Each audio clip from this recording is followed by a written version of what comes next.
দেশের সর্ববৃহৎ স্থলবন্দর বেনাপোল বন্দরে আমদানি রপ্তানি কার্যক্রম স্বাভাবিক রয়েছে। বাণিজ্যিক কার্যক্রমে নেতিবাচক প্রভাব পড়েনি বলে জানিয়েছেন সংশ্লিষ্টরা। বেনাপোল বন্দরে প্রতিদিন ভারত থেকে গড়ে প্রায় 350 থেকে 400 ট্রাক পণ্য আমদানি হচ্ছে। একই সঙ্গে বাংলাদেশ থেকে প্রতিদিন গড়ে 50 থেকে 100 ট্রাক পণ্য রপ্তানি হচ্ছে ভারতে। অপরদিকে বেনাপোল আন্তর্জাতিক ইমিগ্রেশন চেকপোস্ট দিয়ে প্রতিদিন গড়ে 1200 থেকে 1500 পাসপোর্টধারী যাত্রী ভারতগামী ও ভারত থেকে বাংলাদেশ যাতায়াত করছেন। বেনাপোল ইমিগ্রেশন পুলিশের ভারপ্রাপ্ত কর্মকর্তা সাখাওয়াত হোসেন বিষয়টি নিশ্চিত করে জানান, আসন্ন নির্বাচনকে কেন্দ্র করে যাত্রী চলাচল ও ইমিগ্রেশন কার্যক্রমে কোনো ধরনের বিঘ্ন ঘটেনি। বেনাপোল স্থলবন্দরে আমদানি রপ্তানি ও যাত্রী চলাচল সম্পূর্ণ স্বাভাবিক রয়েছে।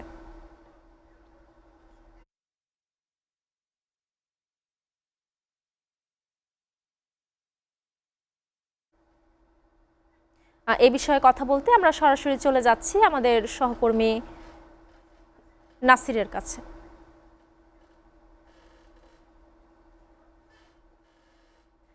নাসির, বেনাপোল বন্দরে আমদানি রপ্তানি কার্যক্রম সম্পর্কে বিস্তারিত আমাদের জানান।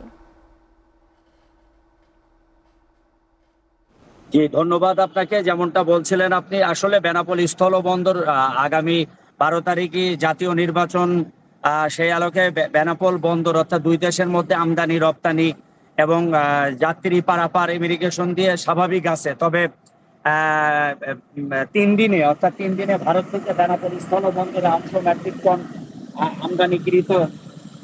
আমদানিকৃত চাল বেনাপোল বন্দরে প্রবেশ করছে বলে যেটা আমাকে বন্দরের পরিচালক শামীম আহমেদ জানিয়েছেন। আর বেনাপোল ইমিগ্রেশনের ওসি সাখাওয়াত হোসেন তিনি আমাকে যেমনটা জানিয়েছেন, দুই দেশের মধ্যে এভারেজে 15 থেকে 2000 যাত্রী দুই দেশের মধ্যে যাতায়াত করছে বলে তিনি আমাকে জানিয়েছেন। তবে বেনাপোল স্থলবন্দরে দুই দেশের মধ্যে যে আমদানিকৃত গাড়ি ঢোকে, প্রায় 300 থেকে 400 আমদানিকৃত গাড়ি ভারত থেকে বাংলাদেশে প্রবেশ করছে এবং বাংলাদেশ থেকে রপ্তানিবাহী গাড়ি ভারতে 50 থেকে 60টা গাড়ি যাচ্ছে। তবে ব্যবসায়ীরা বরাবরই অভিযোগ করে এসেছে 5 আগস্টের পরের থেকে যে দুই দেশের নোমাসল্যান্ডে পেট্টাপোল অংশে বন্দর এবং বেনাপোল বন্দর কাস্টমস বিভিন্ন স্টক হোল্ডাররা তারা যে বাণিজ্য বৈঠক বেনাপোল নোমাসল্যান্ডে করে থাকে, এটা 5 আগস্টের পরের থেকে এই বৈঠকটি এখন আর হয় না।